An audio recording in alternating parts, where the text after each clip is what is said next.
This video is about creating FAQs. This is part of our new Ask a Librarian system. You can see over here on the left side there are answers to frequently asked questions, and I'm just going to show you what those look like. They can be tagged with keywords, and it's a short answer to a question that we get frequently.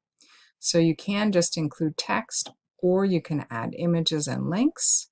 Just make sure that the text and the images are accessible, and you can let us know if you have any questions about that.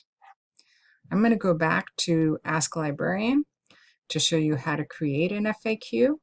So we're here at the dashboard, and I'm going to click on Answers, and from there click on FAQ Entries. So this is a list of the FAQs that we currently have. And over here on the right, if I click on this Create an FAQ button, I can create a new one. I can go ahead and write the question, type in my answer. Like I said, I can include images and links. And the last thing is just, this is our Ask a Librarian FAQ for students and patrons.